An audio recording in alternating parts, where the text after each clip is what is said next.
They thought Sheriff Tom Walker had vanished forever, lost in the deep woods of Snow Ridge, swallowed by a storm no radio could cut through. But 3 days later, a tiger appeared at the edge of town. Not just any tiger, a white giant with quiet eyes and a wound on his paw, pacing like he was looking for something, or someone. What followed wasn't just a rescue. It was a miracle no one saw coming. A boy who had never spoken found his voice. A predator became a protector.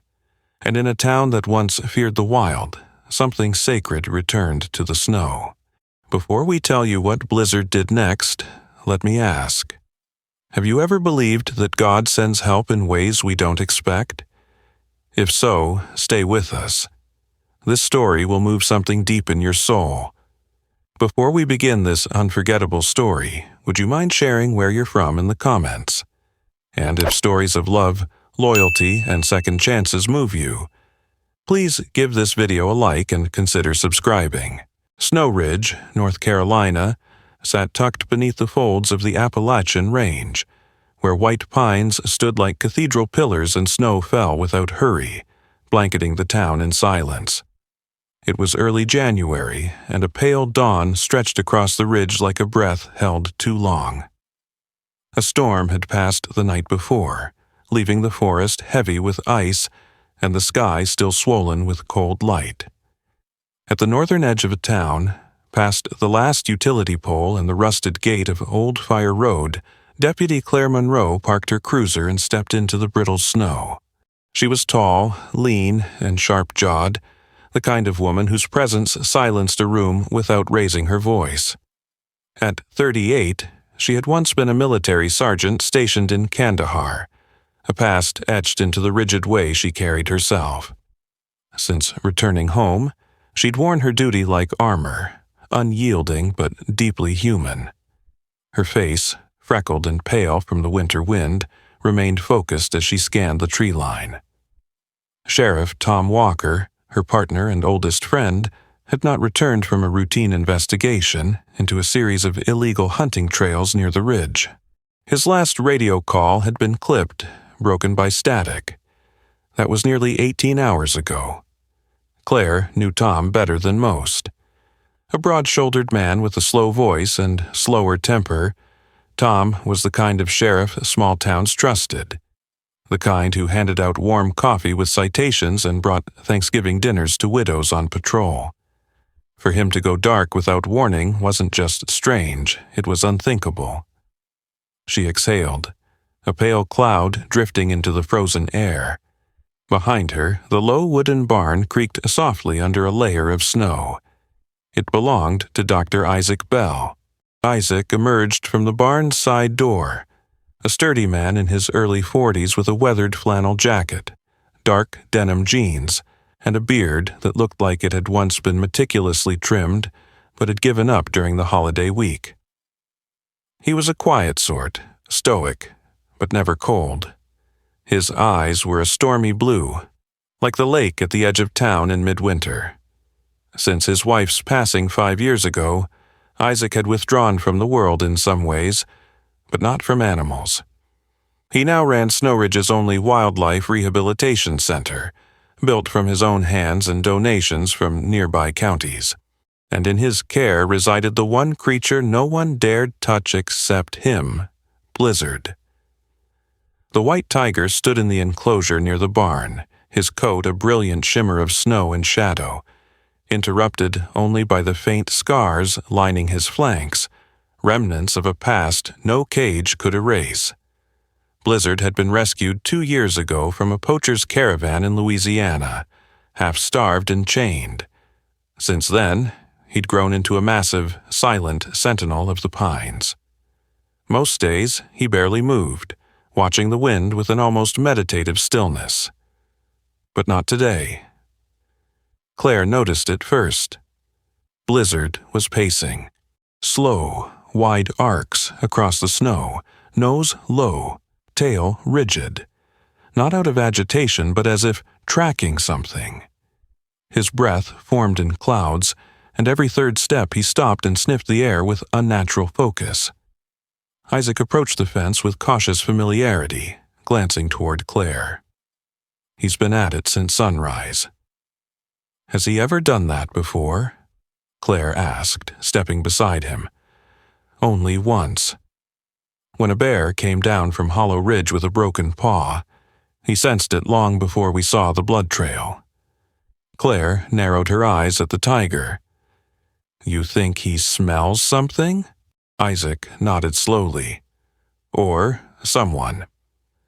Behind them, a small figure stepped out from the house's side door. Elijah Bell, Isaac's 11-year-old son, wore a thick winter jacket 3 sizes too big and bright yellow boots.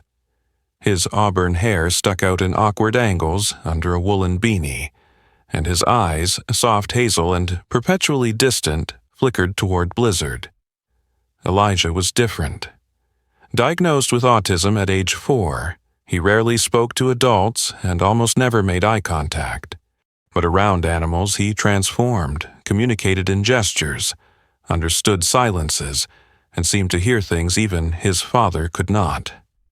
Elijah, Claire said gently, you okay, sweetheart? The boy didn't respond. Instead, he walked slowly toward the fence, his steps careful on the snow, and sat cross-legged just outside the enclosure. Blizzard stopped pacing. For a heartbeat, the world held still.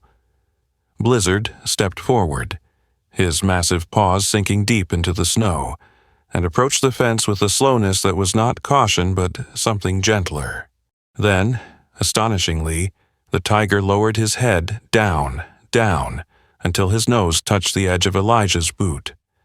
Elijah raised his gloved hand and for the first time in months let it rest gently against Blizzard's head. Neither of them moved. Claire's breath caught. She turned to Isaac, who looked as stunned as she felt. He's never done that, Isaac murmured. Claire felt something shift in her chest. The tiger knew something. She was sure of it.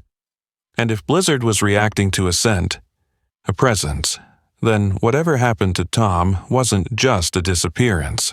She glanced once more toward the forest line, then back to Blizzard, whose golden eyes had turned toward the trees again. We need to follow his lead, she said quietly.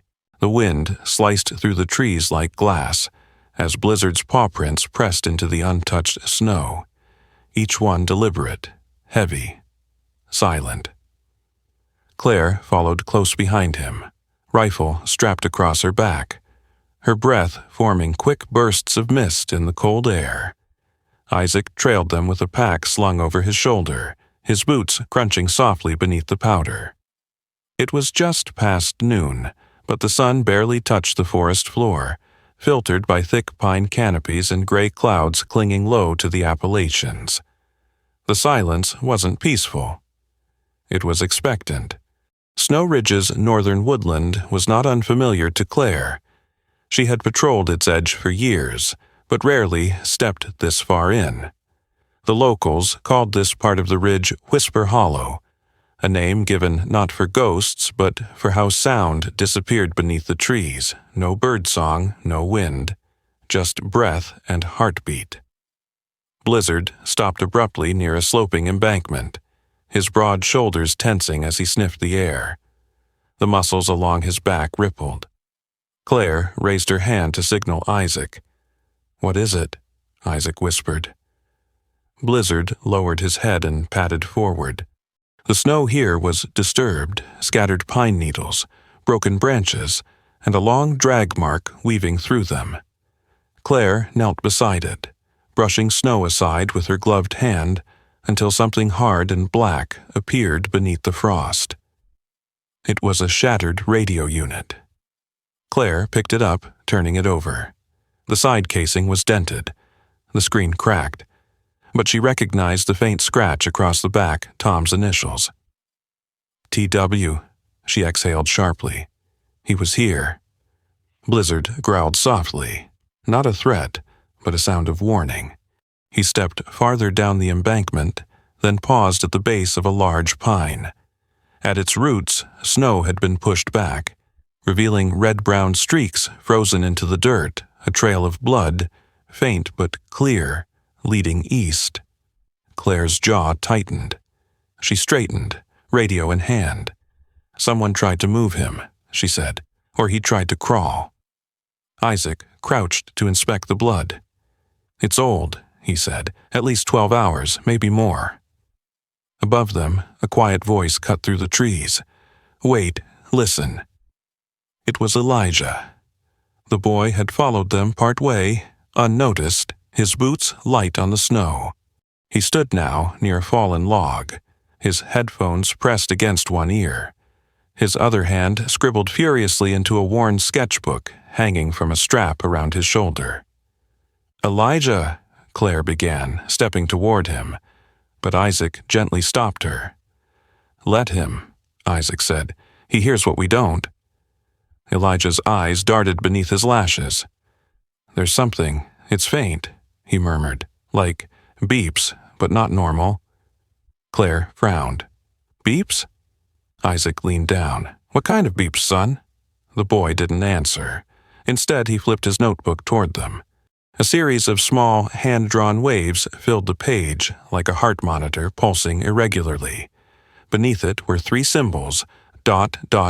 space, ... space, ... SOS, Isaac breathed. It's Tom, Claire said. He must have set it off. Elijah nodded slowly. Not new radio, too fuzzy, old one. Isaac's brow furrowed.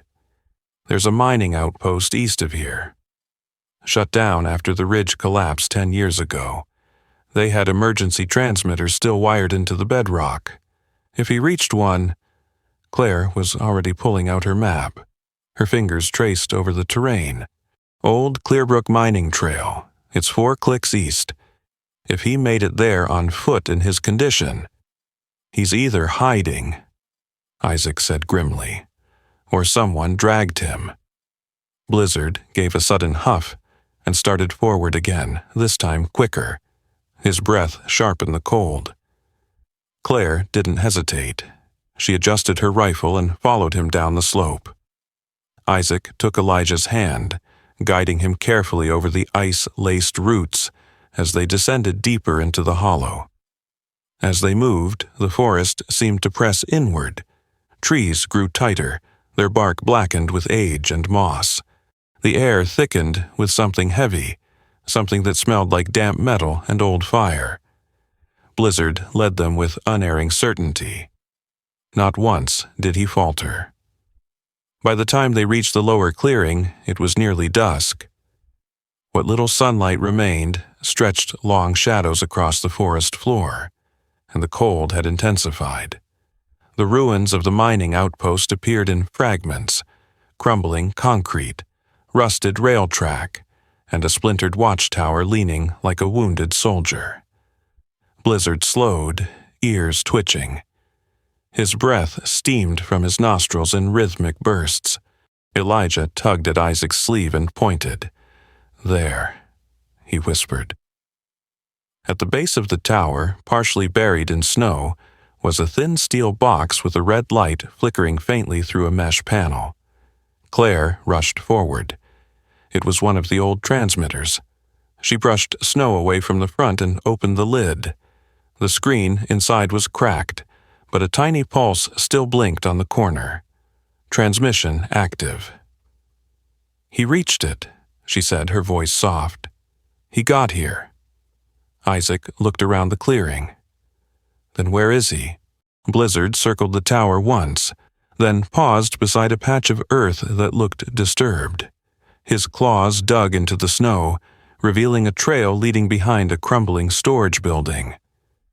Just then, Elijah froze. The boy dropped to his knees, tearing another page from his sketchpad. He began drawing, a jagged shape, with lines like smoke rising from it. He handed it to Isaac without a word. Isaac stared at the sketch. This is the quarry tunnel, he said. The one they sealed after the cave-in. You think he's down there? Elijah's eyes didn't waver. I think someone else is too. Claire's gaze hardened. then we're not alone. The trees shivered as a cold wind swept through. Somewhere beyond the ridge, an animal howled, long and strange, like something wounded. But it wasn't Blizzard. It was something else. Snow fell harder as the sun vanished behind the mountain's edge, swallowing the last of the amber light. The snowflakes were wide and wet now, coating the shoulders of Claire's jacket and clinging to Blizzard's pale fur like ghosts. The clearing behind the ruined mining station had become a frozen basin of silence. No birds, no crunching feet. Just breath, wind, and the sound of a tiger's low, steady growl. Blizzard stood stiffly at the edge of a rock slide that had long since buried the original access to the mine. He sniffed the cold air, muscles rippling under his white coat, and paced in a slow arc. Claire followed closely behind, the beam of her flashlight sweeping across the gnarled remains of timber and rusted track. She didn't speak. She didn't need to. Behind them, Isaac helped Elijah settle beneath the broken awning of the collapsed equipment shed. He wrapped a thermal blanket around the boy's shoulders and checked his watch. 30 minutes, he murmured. If we don't find an entrance by then, we turn back. Claire didn't answer. She crouched near a pile of rotting lumber, brushing aside snow to reveal a dark void beneath. She held her breath and leaned closer. "Claire," Isaac called, but it was too late. The planks gave way. She dropped down hard, landing on her back with a grunt, flashlight tumbling out of her hand and rolling into darkness. The air shifted, cold and stale. She coughed as dust filled her throat, then sat up slowly. Her knees ached, and something in her ribs twinged. "Claire!"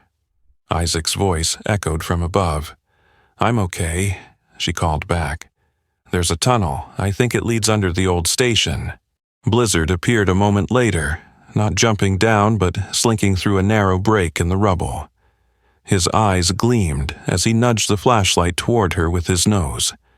She smiled faintly. "Good boy." Above, Isaac looked torn. "I'll stay with Elijah," he shouted. "Radio me every 5 minutes." Claire nodded, adjusted her grip on the flashlight, and moved deeper into the tunnel. Blizzard stayed tight to her side, silent as snowfall. The passage sloped gently downward, the wooden beams above creaking ominously with each step. The air grew colder, damper, metallic. Old mining lanterns, long dead, lined the walls, and discarded tools rusted into the earth. The flashlight flickered against graffiti long faded, but one phrase remained visible, scratched into the beam nearest the floor. "We don't all come back." Blizzard paused near a side shaft. Ears perked. Claire stopped, listening. Then came a noise, a soft dragging sound, followed by something that clinked like chain. She raised her flashlight. A few feet ahead, the tunnel opened into a larger cavern, where rotted crates and collapsed crates formed a kind of maze. She edged forward, scanning left and right. Then something moved. A figure, thin, shadowed, lurched from behind a stack of beams. His face was half covered by a wool scarf, but his eyes glinted under a worn beanie. In one hand, he held a hunting rifle. "Don't move," Claire warned, her voice razor-sharp. The man grinned beneath the scarf. "Too late for that." He raised the rifle, but Blizzard was faster. With a snarl that echoed off stone, the tiger surged forward, a white blur crashing into the man's side. The rifle fired upward into the rock as the man screamed and tumbled backward. He landed hard, the rifle skittering across the floor. But before Blizzard could lunge again, the stranger rolled into the shadows and disappeared through a break in the wall. Claire raised her weapon, breathing heavily, but Blizzard stood growling at the gap, then turned back toward her. He wasn't chasing. Not yet. He was waiting. She stepped past the crates, sweeping the beam of her light across the cavern until it landed on a shape that stopped her heart. Sheriff Tom Walker was there, barely conscious, his body slumped inside a rusted animal transport cage. His face was pale, lips cracked, shirt dark with sweat. Metal chains looped around his wrists, fastened crudely to the side of the cage. He looked up faintly at the light, eyes blinking through the blur. "Tom," Claire breathed, running toward him. His mouth opened, but only a rasp escaped. "Took bait." Claire knelt beside him. "You're going to be okay. We've got you." She tugged at the cage's lock. It was crude, rusted, but still solid. She pulled a multi-tool from her vest and began to work, fingers shaking more from urgency than cold. Blizzard lay beside the cage, his massive head low, eyes scanning the dark. Claire didn't notice at first, but the tiger's growl had returned, low and constant. She paused, looking up. "You see something?" Blizzard didn't answer, of course, but Claire had learned long ago that sometimes silence from a predator meant danger. Back at the equipment shed, Elijah sat curled inside the blanket, sketchbook open on his lap. He wasn't drawing anything now. He was staring at the small envelope someone had slid beneath the front door of the vet clinic that morning. It was plain, no return address, the paper slightly yellowed. Inside was a single piece of paper. Scrawled in large, jagged writing, "If you don't want Blizzard to disappear, leave Snow Ridge now." He hadn't shown it to his father, not yet.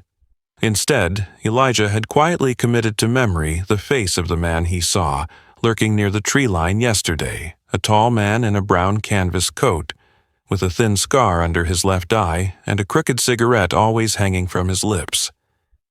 He had seen that man once before, months ago, when a strange truck parked outside the sanctuary gates. Now, the boy flipped to a new page and began to draw that face, his hands calm, precise. He wouldn't forget. Snow Ridge's forest had never felt so narrow. The trees leaned like silent watchers, their trunks blackened by age and half sunken into the cold mist that rolled through the underbrush. Somewhere above, the sky had turned gunmetal gray, promising another storm. Claire crouched beside Sheriff Tom Walker, her hand steady on his shoulder as Isaac finished cutting the last of the chains binding the weakened man's wrists. Tom winced, but managed to murmur, "I told them. I wouldn't back down." "You didn't," Claire said, eyes flicking toward the tunnel entrance. "And neither are we." Blizzard paced just ahead, his coat dappled with dirt and flecks of blood from the earlier scuffle. His left foreleg had a shallow gash, nothing deep, but enough to stain the snow red wherever he stepped. He moved with deliberate focus, scanning the shadows, every muscle poised like a drawn bow. Behind them, Isaac crouched beside the fallen weapon of the gunman who had attacked earlier, inspecting the rifle's markings. Military surplus. Illegally modified. These aren't just poachers. Claire nodded grimly. They were never after deer. At that moment, Blizzard let out a low growl. Not a warning, a command. Then they heard it. Voices. Several, rough and fast, echoing down the tunnel walls. "They're coming," Claire said, standing quickly. She threw Tom's arm over her shoulder. "We're moving, now." Elijah had been waiting outside the tunnel, hidden behind a pile of old mining carts. He had ignored his father's pleas to stay at the equipment shed. His instincts, and something stronger, had pulled him here. Now he watched as 4 figures advanced through the tree line near the tunnel's exit. Among them was Harlan Dent, a man in his late 50s with a frame built from years of hard labor and cruelty. His salt and pepper beard did nothing to soften the jagged scar beneath his left eye. He had once run a covert exotic animal operation in Louisiana, where Blizzard had been kept in chains and drugged for illegal fights. After the raid, Harlan vanished. Now he was back, and he hadn't forgotten the tiger that had nearly taken his eye.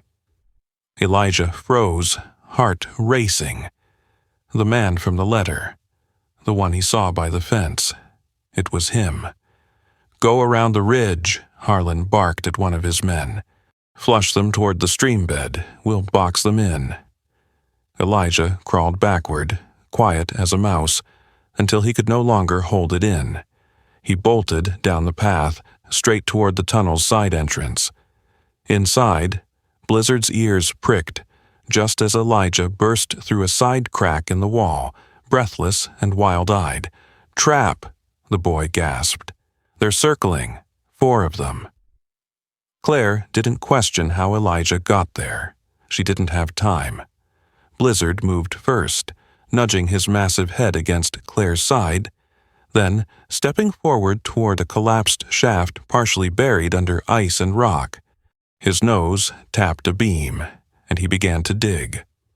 "A way out," Isaac said. "It's the old vent shaft. It connects to the south gorge." Claire helped Tom to his feet. "Let's move." With Blizzard in the lead, they crawled through the vent shaft, a narrow, ice-coated path of twisted roots and broken boards. Claire had to push Tom from behind while Isaac shielded Elijah with his body. The tunnel opened into a steep slope, descending into the base of a gorge lined with boulders and overgrown pine. As they emerged, a gunshot cracked above. Claire ducked, pulling Tom down just as bark exploded from a tree behind them. From the ledge, Harlan appeared, rifle raised, his eyes locked on Blizzard. "You should have stayed locked up, freak," he snarled. Blizzard stepped forward, muscles tensed, baring his teeth. Harlan fired. Claire didn't think. She lifted her sidearm and fired back. Her shot struck Harlan in the shoulder, spinning him backward. He tumbled down the slope, groaning and swearing, before one of his men dragged him back behind cover.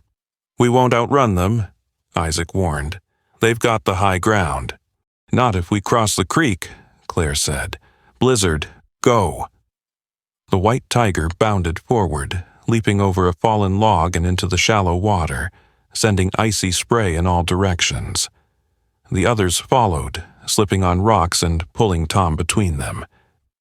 Claire was last, firing 2 more rounds to slow their pursuers. They reached the far side of the gorge just as Harlan's crew opened fire again.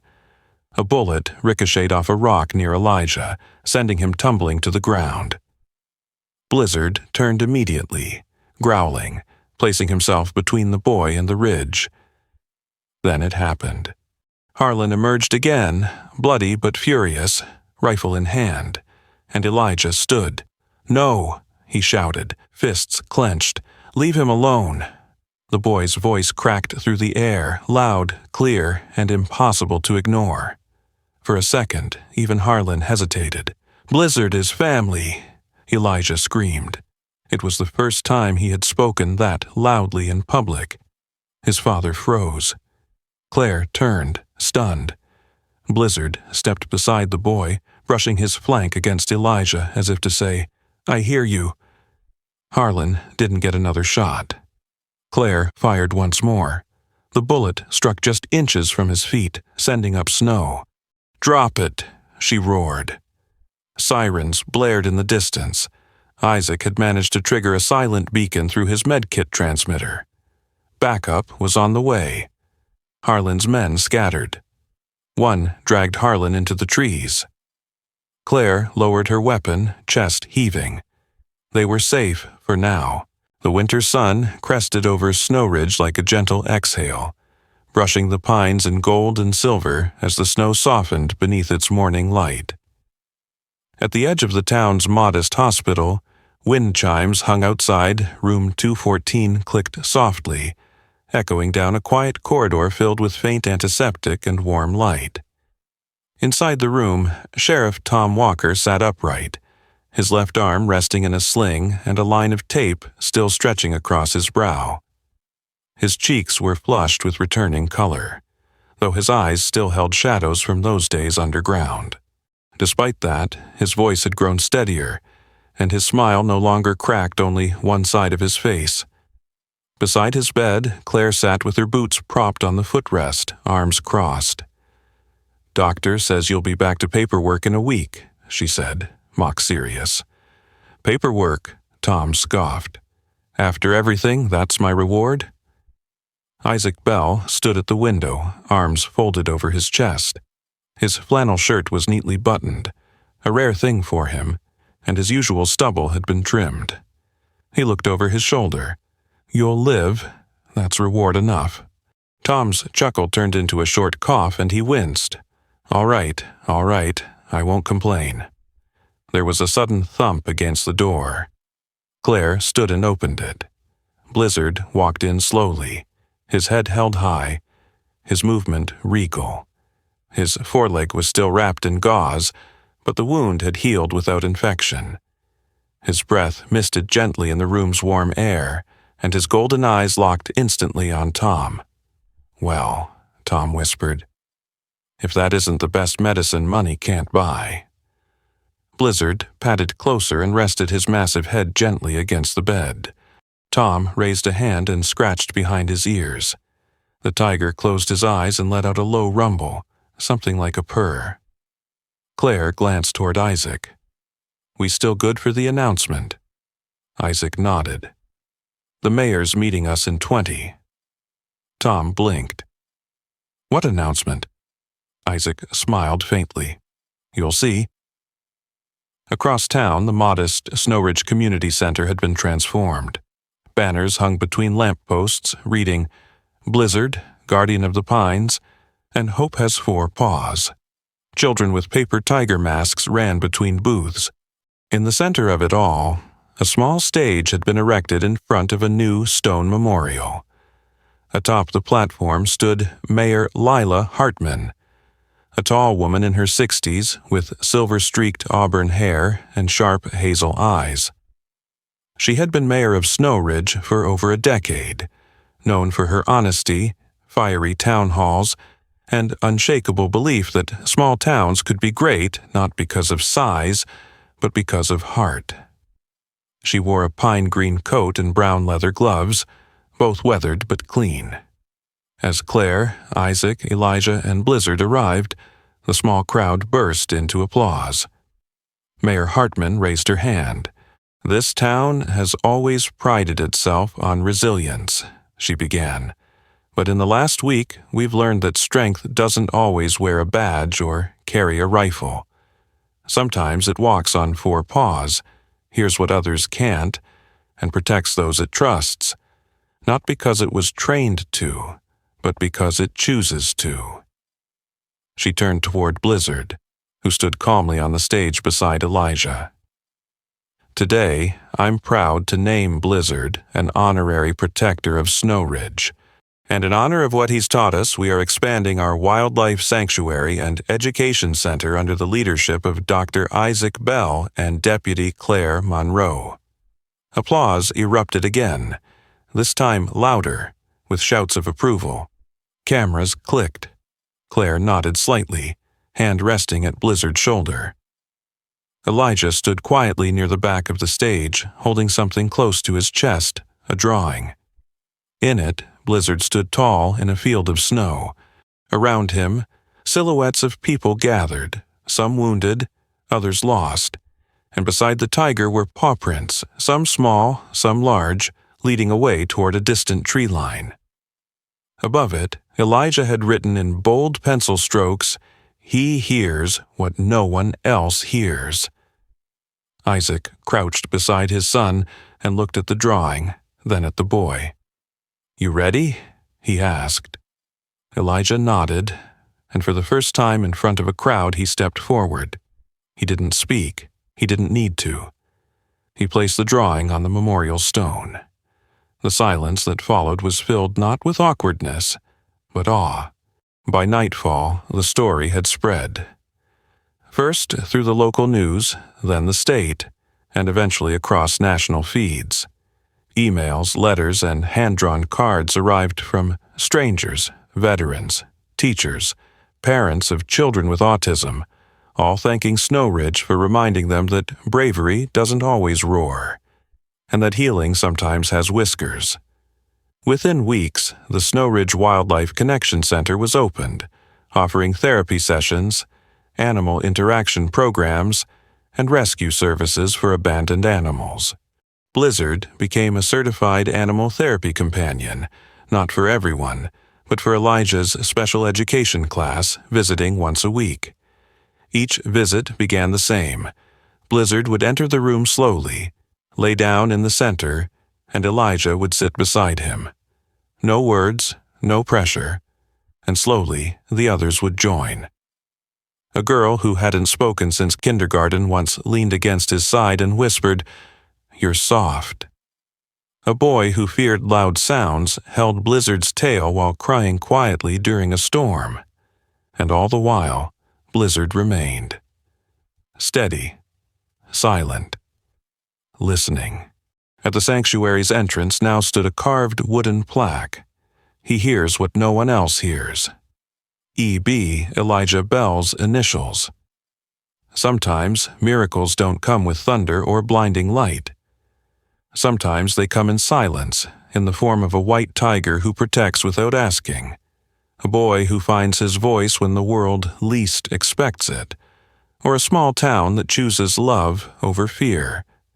This story reminds us that God's grace often whispers, not shouts. He places the right souls in our path, whether they walk on 2 legs or 4, to guide, to heal, and to protect. Blizzard wasn't just a tiger. He was a vessel of something greater, something divine. In your life you may feel unseen, misunderstood, alone. But remember, someone hears you. Maybe not with words, but with heart. If this story touched your spirit, take a moment to reflect on the quiet ways God works in your life. Share this story with someone who needs hope. Comment below with your thoughts. And if you believe in second chances, in quiet strength, and in the healing only God can bring, type Amen in the comments. Don't forget to like, share, and subscribe for more true stories of faith, courage, and connection. May God bless you and keep you wherever you are watching from.